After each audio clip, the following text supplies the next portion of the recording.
Hello everyone, what's going on? My name is Glenn and welcome to this channel, GlennGGM Films. I'm sorry if there's some background noise in the back, but my neighbours are out cutting the grass, so it is what it is. I hope it's not too loud. This is my first upload in about a month maybe.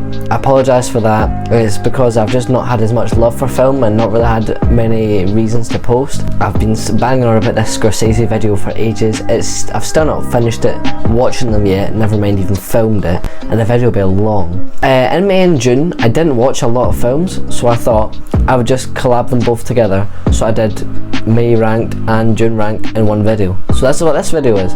So without further ado, let's get into the May watches ranked. So number 7 for May watches is Hellraiser. I saw this was on TV and I recorded it and I watched it. It was strange, not what I expected. Not very scary, a lot of gore, but iconic nonetheless, so I mean it was alright. It's like a 7 out of 10, so it's not bad. Number 6, we have a film that I've wanted to watch for ages and I don't know why I haven't, but I finally did and I'm so glad I did. It was Borat. It's such a fun time. The first scene is so funny, you laugh so much. It's like dark humour, but if it was made now it would not be acceptable, so I'm intrigued to see how the second one works. I'll watch it probably at some point. Yeah, Borat's it's really funny. I'd recommend watching it if you haven't already. It's just one of those films that you have to see. Pop culture, it's funny. It's Sacha Baron Cohen. Some people love him, some people hate him. My family don't really like him. I had no opinion of him because that was my first film from him, but I thought it was really funny, so I don't have anything against him. Number 5, we have 2017's It. Based on the novel by Stephen King, this adaptation of it is the first one I've seen. I've never seen the original, and I have to say it was quite good. I think genuinely the trailer is scarier than the actual film, but that doesn't bother me. I still enjoyed the film. It had some good humour, which I was surprised about. I mean, I thought the kids aspect of it was really good, and they lightened the tone quite a bit, so I did enjoy that. The background noise is getting louder. Oh. At number 4, we have the latest Marvel release until Love and Thunder comes out. Hopefully this video should be out before that's out. I hope. This is filmed on the 30th of June. So it was Doctor Strange in the Multiverse of Madness. Now this is really mixed opinions. Some people really like it, some people hate it, some people think it was alright. I thought it was decent. I give it like an 8 out of 10. I had a great cinema experience with this. Like, me and 10 other friends went to see it. It was something very, very enjoyable. Spoilers, I did like the cameos, especially Mr. Fantastic. That was so good. I literally gasped when it came on, and I've not gasped at a Marvel film since Spider-Man No Way Home. But yeah, this was quite an enjoyable watch. I mean, yeah, it was good. The KFC after it was also really good, and then the night at my friend's house with the music and Kung Fu Panda was also really good. But we didn't fully finish Kung Fu Panda, so I'm not counting it on this list. But I had a great day that day. Yeah, so I love going to cinema with my friends. It's like my second home to cinema. So good. Number 3, we have Meet the Fockers. So I've never seen Meet the Parents, but me and my auntie and my uncle were at my caravan, and we just had the TV on. It was like 11:30. We're on some channels just flicking through, and then we see Meet the Fockers is on in 5 minutes, and they go, "Oh, that's a great film. Have you seen that?" I was like, "Nope, I have not seen it." And they said, "Alright, we need to watch it then." And I was really pleasantly surprised. It was really funny. It was like unique.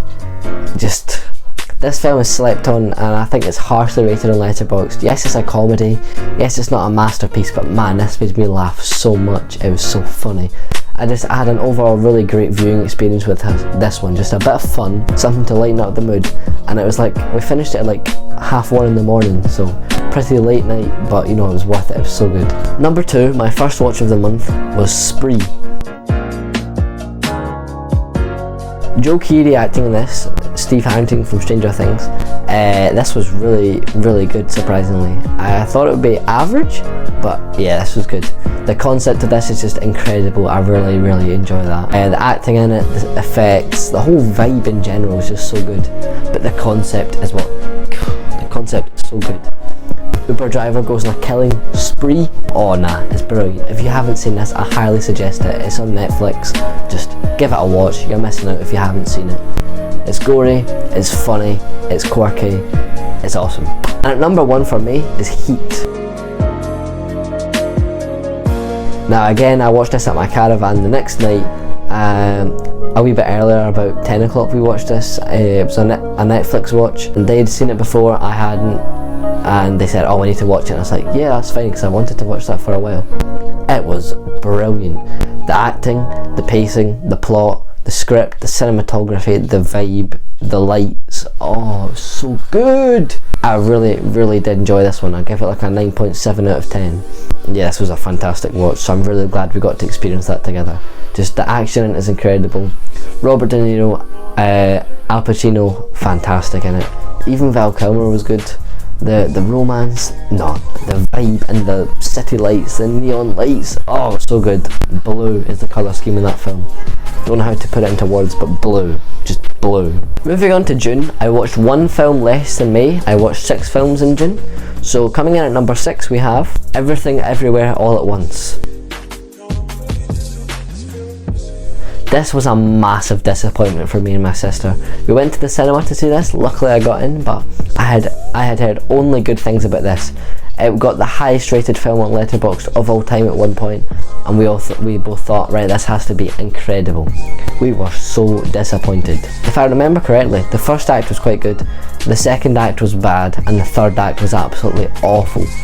Just, nah. It was stupid. It was like quirky with like hot dogs for fingers. That was funny. That made us laugh. And the bit where they're swinging the dog and the fanny pack fight, they were good. The fight scenes were well choreographed. They did look good, and the acting was alright.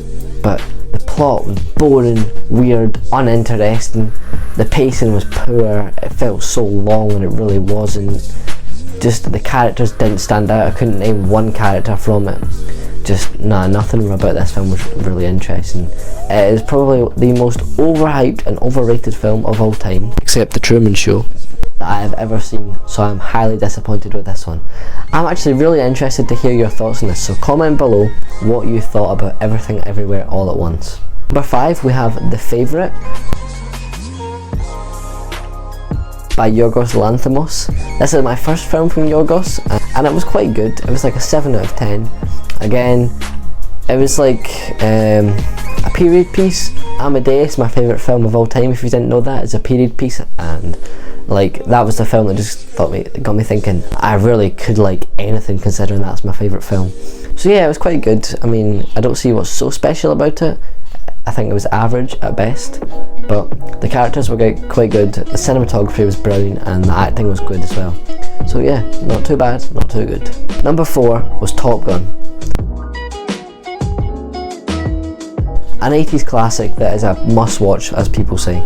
And I watched it after about 3 years of wanting to watch it. I finally watched it with my whole family, and it was a rewatch for my mum and dad, and me and my sister was a first watch. I thought it was okay. I did shut my eyes for like 10 minutes at like the last 20 minutes. But hey, great balls of fire, so. Tom Cruise was good in it. I did enjoy the characters, the plot was quite good, and the dogfight scenes were good as well, although I did think the dogfight scenes got a bit repetitive towards the end, but that's just my opinion.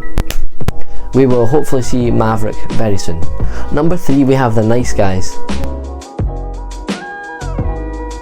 This was just a fun watch at night on a Saturday night in the house with some ice cream, and it was fun, yeah. That's how to put it, fun. Russell Crowe and Ryan Gosling gave good performances. I loved the vibe. 70s was chill. You know, it made me laugh.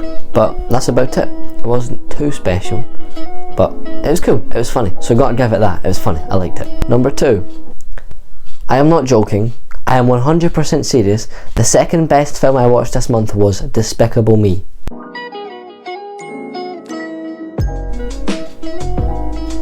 I'm serious. I watched this with my friend and I forgot just how good it is. It's funny, it's well voiced, it's unique, good, just, oh my god. I forgot how funny it was. I was laughing so much. It's iconic. It's probably one of the most iconic animated films of all time, and certainly the most iconic Illumination film of all time. seriously, this was very good. I forgot how good it is. I give it like an 8 out of 10. I can't believe I'm actually rating Despicable Me on a level of being good, but it's good.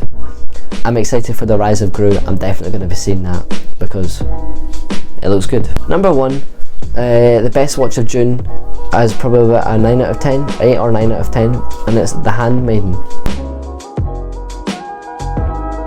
This was my first film from Park Chan-wook, and it was very unique, very different, very yeah. I wasn't expecting it to be, you know, but it was, and yeah, it works well with the plot of the film because it's like deception, betrayal, anger, lust. They all work together very well. The plot of this film is great, the plot twist is great, the acting is great, the characters were great, the cinematography was great, the direction was great. A lot of this was very good, so I would have to give it about a 9 out of 10, I would say. I did enjoy this one. Yeah. So there you have it, ladies and gentlemen, my May and June watches ranked. I hope my love for film comes back soon, but right now I've just, you know, not been as keen to watch film. So give me some film recommendations that you think would get me back into film. I don't hate film anymore, I just don't have as much love as I used to, but I think it will come back eventually. I just need to find some really good films to watch. Thank you for watching, ladies and gentlemen. Comment some video ideas if you have them, as I'm always appreciative of that. I will see you in the next video. Goodbye.